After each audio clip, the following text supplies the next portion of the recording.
autoconocimiento, curso de tutorías de Zacatecas. Esto está dentro del campo Educar en la vida y con la vida. Entonces le damos la bienvenida. Muchas gracias por acompañarnos. Gracias, muy amable. Estamos a la hora. Usted me dice en cuanto podamos compartir ya nuestra pantalla. Claro que sí, ya en este momento. Gracias.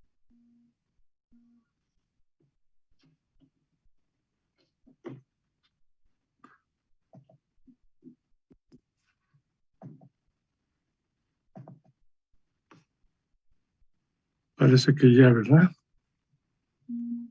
Sí, es correcto, Juan Manuel, bienvenido. Me gustaría de pronto, Juan Manuel, que se presentara un poco para conocer un poco más de su trabajo. Le agradecemos. Cómo no, sí, con mucho gusto. Bueno, yo trabajo como profesor investigador de la Universidad Autónoma Chapingo. Mi nombre es Juan Manuel Cepeda del Valle.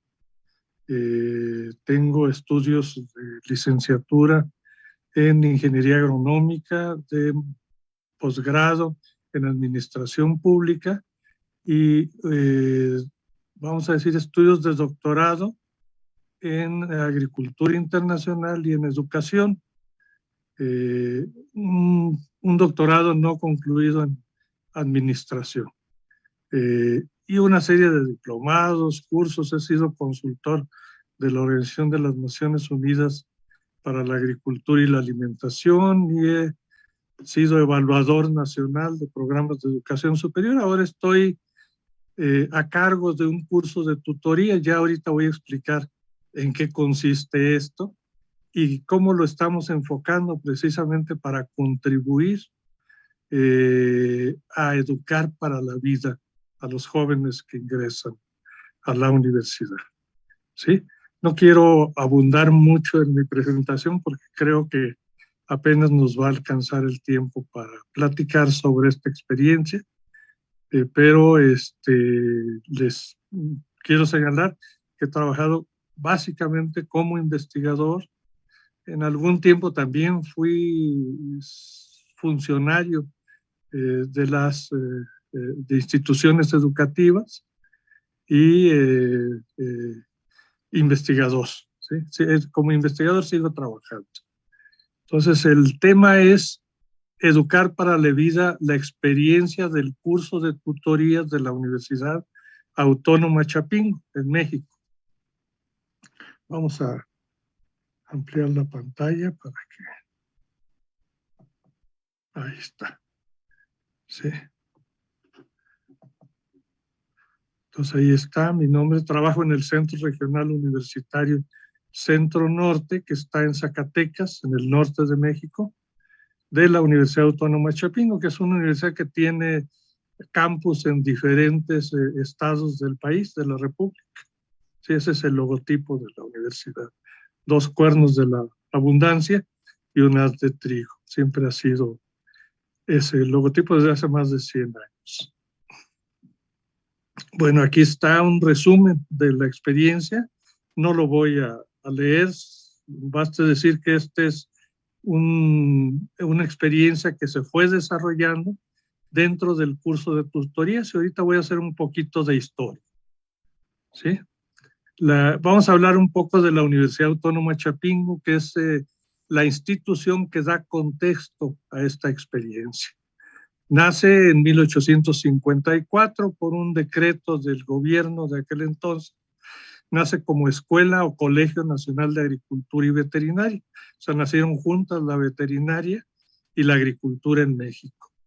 En 1909 se separa la formación veterinaria y se incorpora la educación forestal, que estaba a cargo de la UNAM en México, o sea, de la Universidad Nacional Autónoma de México. En la década de los 40, el ingreso, porque anteriormente se ingresaba con primaria, ya que en el campo no había avanzado tanto la educación. Estoy hablando hace más de 150 años. Y ya en la década de los 40 se incorpora a la secundaria y se establece una carrera de 7 años terminando la secundaria. La secundaria es la educación de 9 años, o sea, incluyendo la básica y la educación media básica. En la década de los 60 se incorpora la preparatoria, ¿sí? O sea, el bachillerato como previo requisito para ingresar a la carrera, y se reduce la duración de la carrera a 5 años. Pero sigue operando la de 7 y la de 5 años. En la década de los 70, esta Escuela Nacional de Agricultura se transforma en Universidad Autónoma Chapingo. En 1970 había 1,000 alumnos, y actualmente tenemos más de 10,000 estudiantes. Ese es un contexto muy general. Pero esto se da en un contexto de cambios en el perfil de egreso. En la década de los 40 estaba la Segunda Guerra Mundial y la Escuela Nacional de Agricultura operaba bajo una disciplina militar, y básicamente la formación era técnica y científica. En la década de los 70, o sea, damos un brinco de 30 años, estalla un movimiento de los 60, perdón, a finales, un movimiento juvenil en todo el mundo, no solo en México, el movimiento del 68. Y a partir de ahí se desaparece la disciplina militar de Chapingo y se adopta la autodisciplina. Se mantiene la formación técnica y científica prácticamente hasta en la actualidad. Pero se incorporan algunas nuevas carreras en la década de los 80, de las áreas sociales. Y en los 90 se exige ya una educación para el desarrollo humano y sostenible. Sin embargo, ese es otro tema del que se podría hablar mucho, en donde se ha avanzado, pero no lo suficiente. De hecho, yo soy maestro de una carrera de educación para formar ingenieros en agricultura sostenible. En la primera década del presente siglo, continúa la autodisciplina, la formación científico-técnica, pero ya como universidad se abren nuevas carreras. Ahí aparece la agroecología y aparecen las tutorías, ¿sí? Sobre todo en los primeros 10 años aparecen las tutorías y se forma el programa institucional de tutorías, dentro del cual se inscribe la experiencia de la cual vamos a platicar. Bueno, ¿cuál es la evolución de este programa de tutorías? Inicialmente se otorgan a los estudiantes herramientas para mejorar métodos de estudio y aprendizaje, aumentar la eficiencia terminal. En la segunda etapa es una inducción para facilitar la adaptación al nuevo contexto educativo, el tránsito de una educación media a una educación superior, el abordaje del contexto de la universidad y del contexto institucional, y especialmente del contexto académico. En una tercera etapa de desarrollo de las tutorías se habla de formación de valores y ética para mejorar la convivencia. Aquí ya se incluye, vamos a decir, uno de los objetivos que planteó la UNESCO en aquel trabajo de Delors, de los 4 pilares de la educación, que es aprender a vivir con los demás o aprender a convivir, ¿sí? Esa es una de las tareas de la tutoría.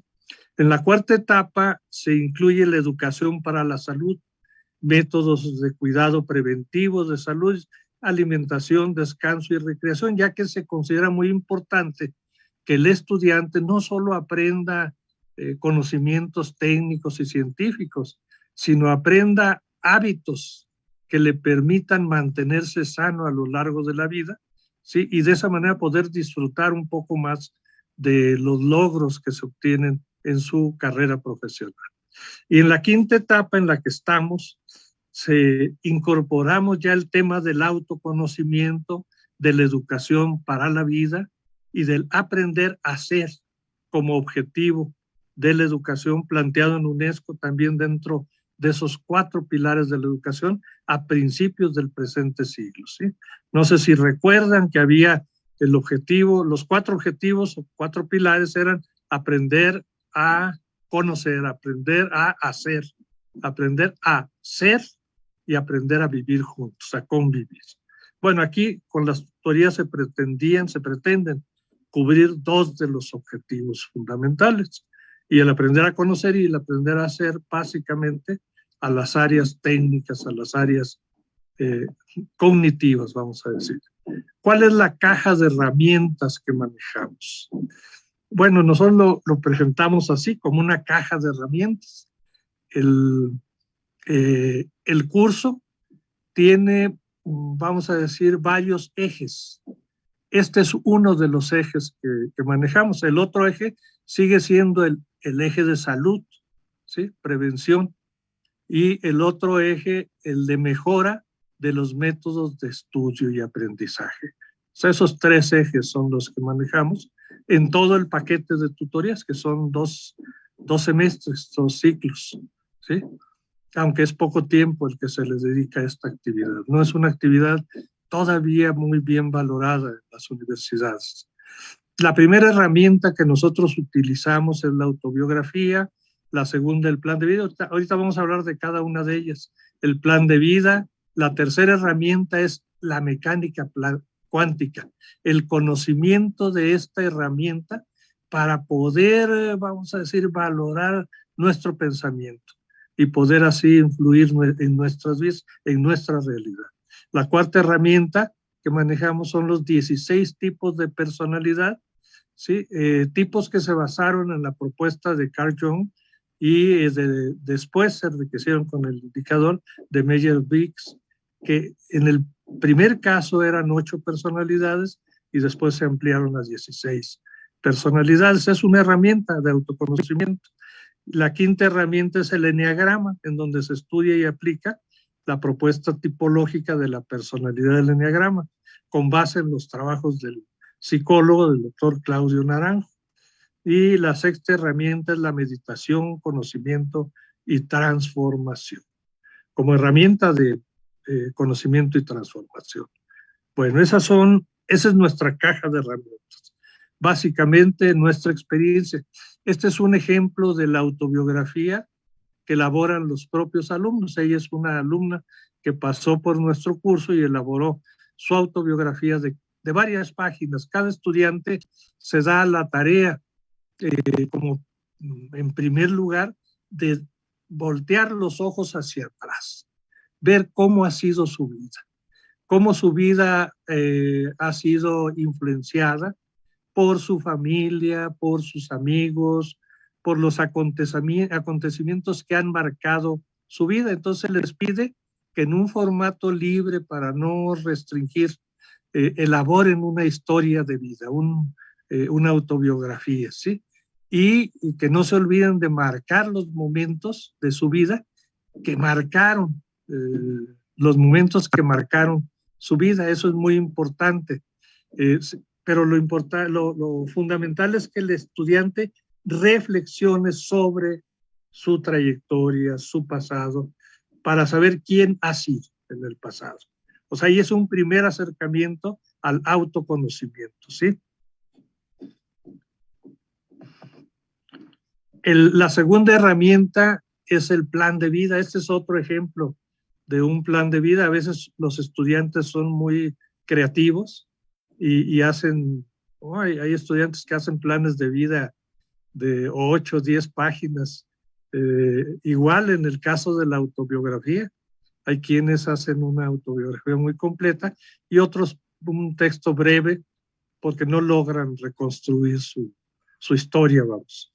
Entonces aquí lo que se trata es de que ya vieron al pasado. Ahora lo que tratamos es que ellos vean al futuro, se vean ellos en el futuro. ¿Cómo será su vida en el futuro?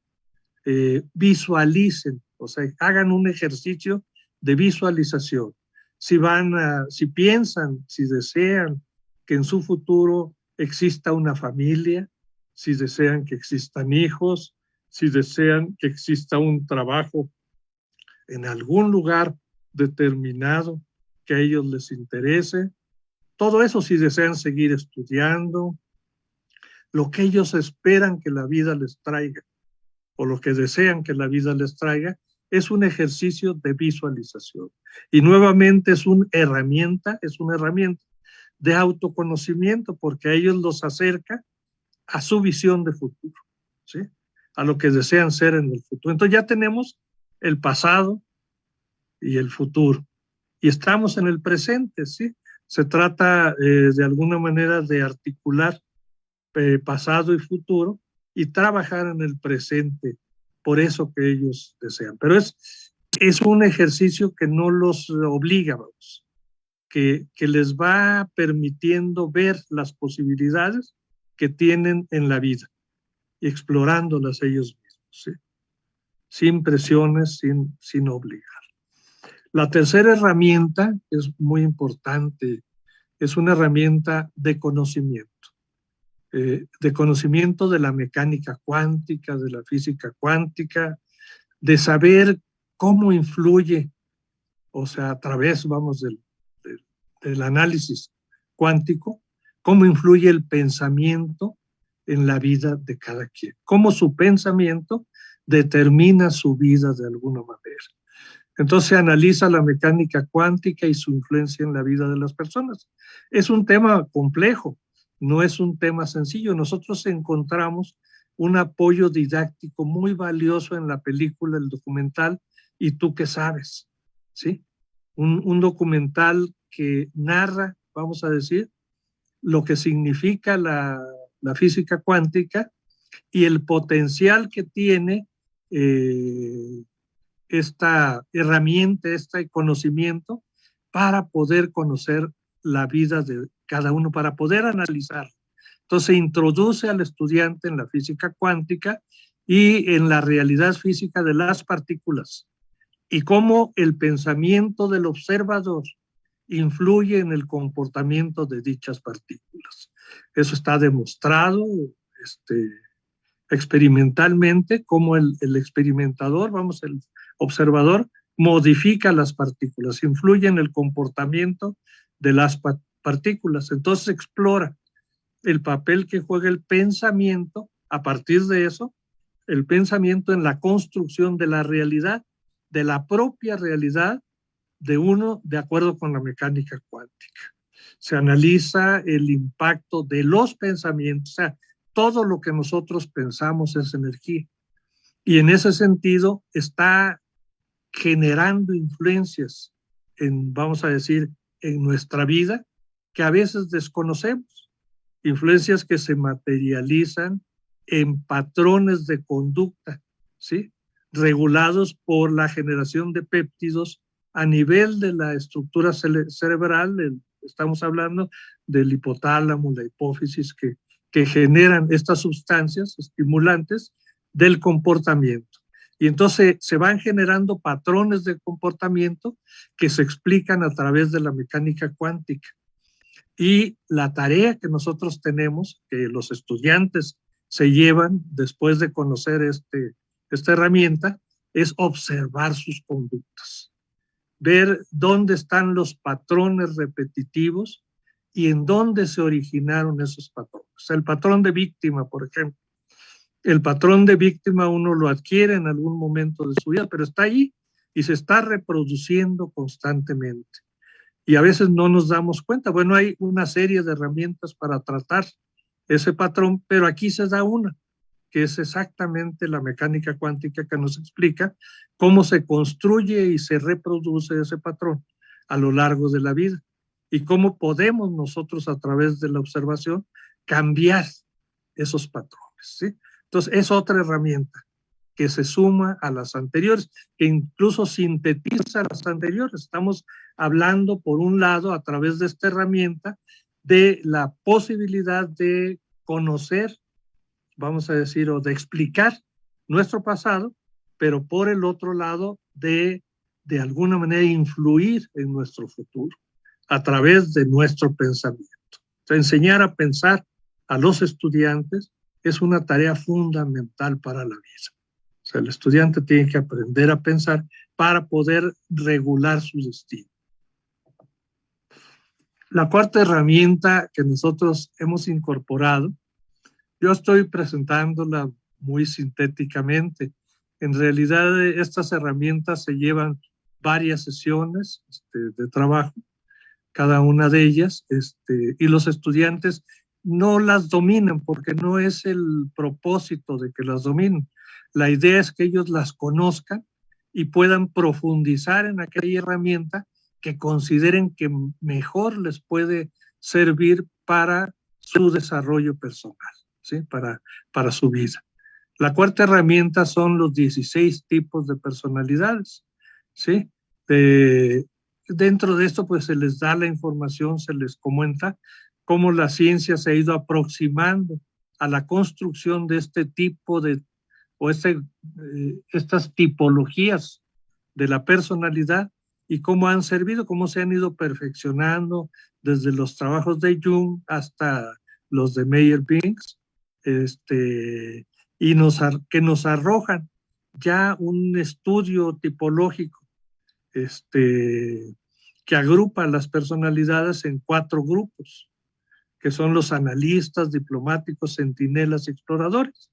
Entonces, analizamos dentro de la asignatura cada una de esas personalidades y no se trata de, vamos a decir, ubicar al estudiante en algún tipo, no de darle un número de personalidad.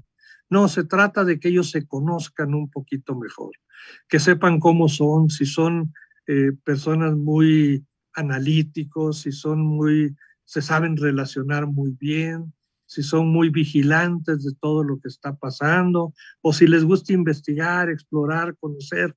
Entonces ahí están esos 16 tipos que describen, vamos a decir, de manera, incluso eso está estadísticamente investigado y nos permite de alguna manera ubicarnos dentro de los grupos que ya existen en cuanto a las personalidades que se estudian. Pero esta nuevamente es una de las herramientas que complementa a las otras, ¿sí? Al final ellos se aplican el test de las 16 personalidades que se encuentra libre en internet. O sea, uno le sugiere uno de los tests, ellos pueden elegir algún otro si lo desean. Lo que se trata es que se acerquen a la herramienta, que la empiecen a manejar y que se identifiquen, ¿sí? Que vayan conociéndose un poquito mejor, ¿sí? Vamos a la siguiente. La quinta herramienta es el eneagrama.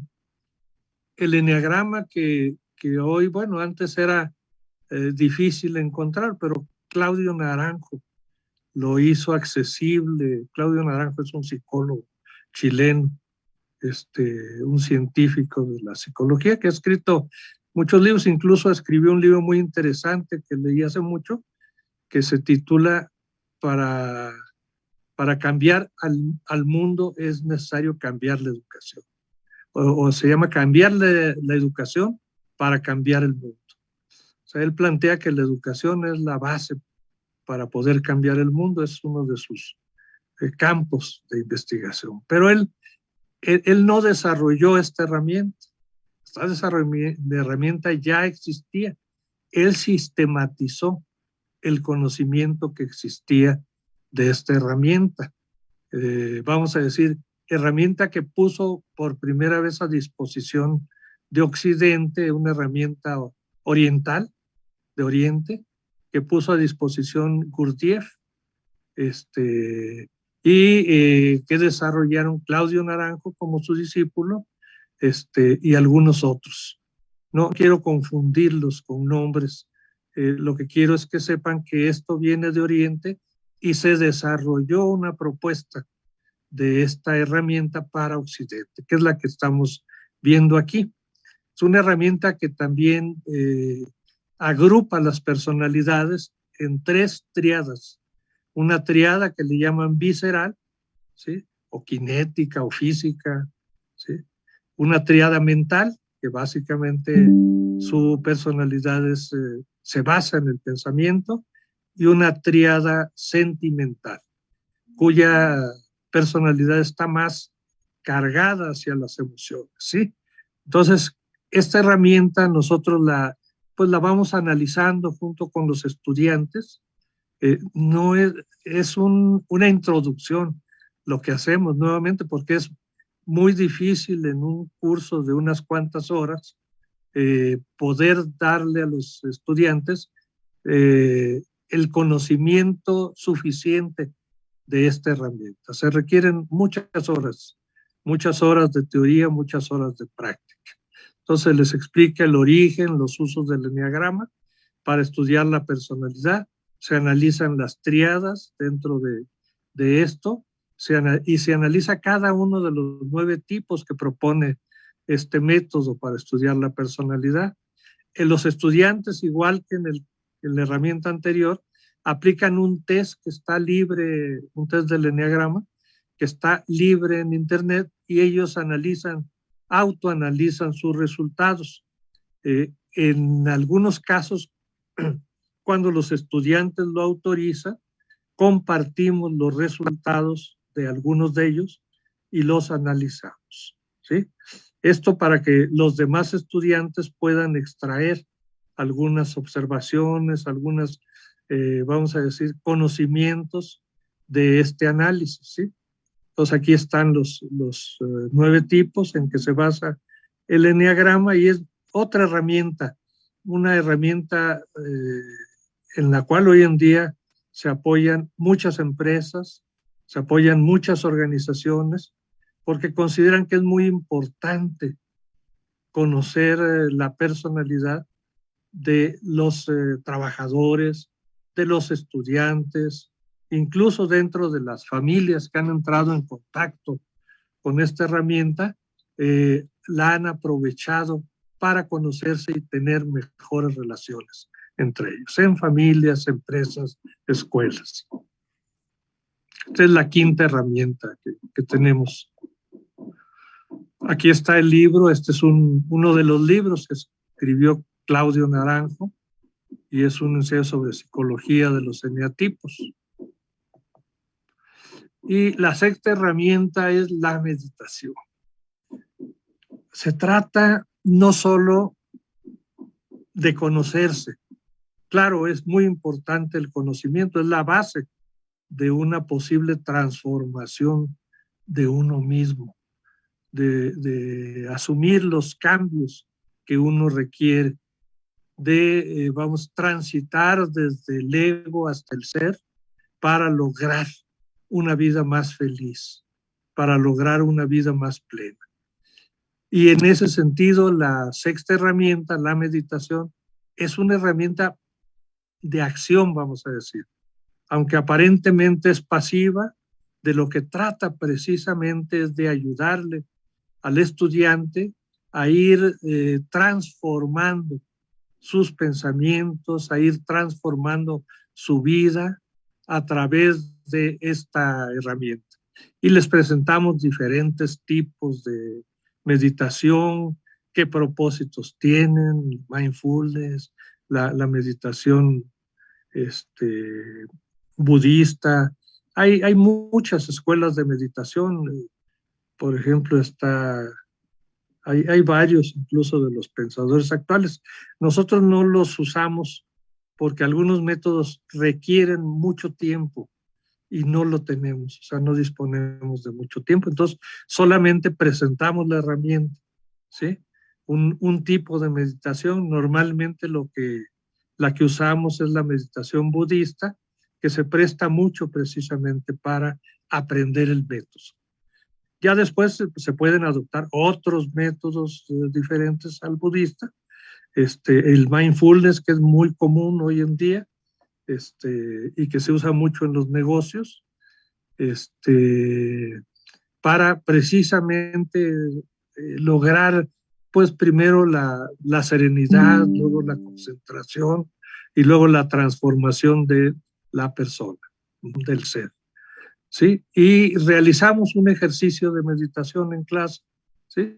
Una sesión en donde ellos, además, ya una vez que aprendieron a hacer la meditación, ellos la aplican en clase para que sepan utilizarla después en su vida diaria, ¿sí? Y cada alumno escribe un reporte individual del ejercicio, de qué qué percibieron durante el ejercicio de meditación.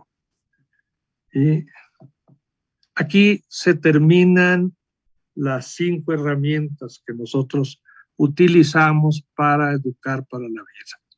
Lo más importante es aprender a conocernos. Desde luego hay otras herramientas, nosotros no las utilizamos porque no disponemos tampoco de mucho tiempo.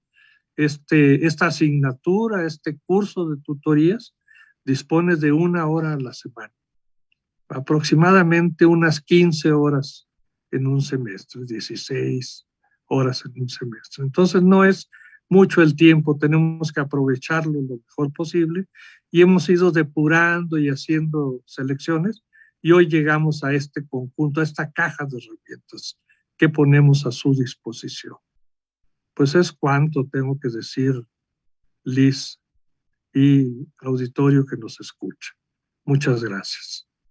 Muchas gracias, Juan Manuel. Bueno, pues aquí me surge una pregunta y es, una vez ustedes identifican mediante estos test y estas diferentes herramientas, los diferentes tipos de personalidad, ¿cómo son estos alumnos situados o cómo trabajan de manera especial o qué enfoque le dan a cada uno? Sí, nosotros no tenemos dentro del área de tutorías, vamos a decir, del curso de tutorías, hay una división, vamos a decir. Nosotros tenemos la tutoría grupal y existe la tutoría individual, ¿sí? La tutoría individual no está tan desarrollada como la tutoría grupal, pero la intención es que los tutores individuales reciban esa información, ¿sí? Para que a lo largo de este curso se da en el primer semestre de la carrera. Ya. Entonces, los maestros, tutores que son individuales, que van a manejar 4, 5, 7 estudiantes nada más, a ellos se les entrega la información, el expediente, vamos a decir, del estudiante, para que ellos puedan entenderlos mejor, armonizarlos mejor, y trabajar con ellos, sacar, vamos a decir, lo mejor de ellos, ayudarlos a sacar lo mejor. Esa es la intención. Todavía las tutorías individuales no están trabajando al mismo nivel que la tutoría grupal.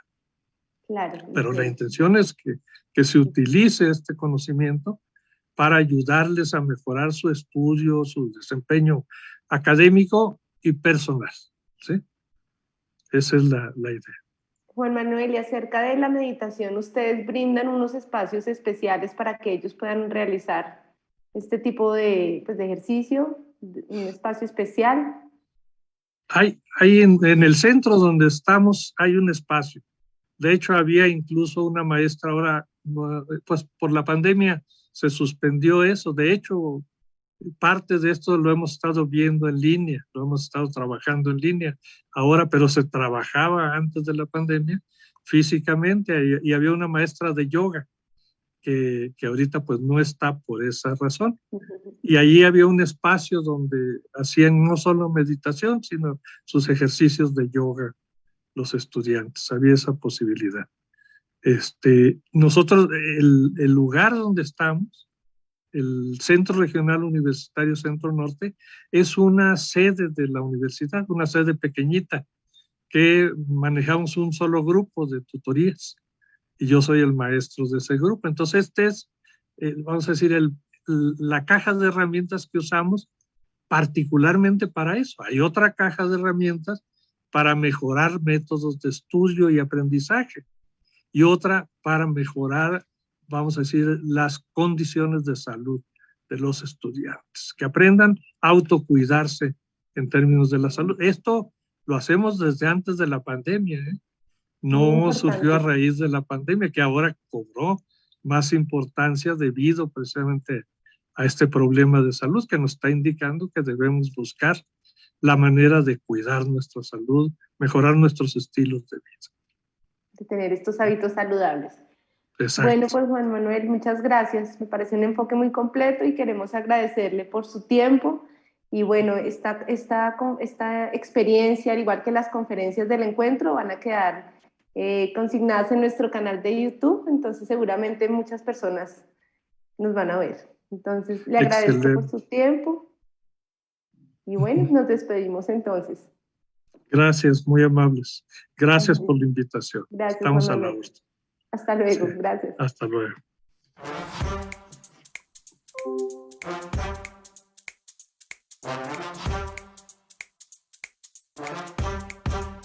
Educar para la vida es amar el mundo, las otras especies y a la naturaleza.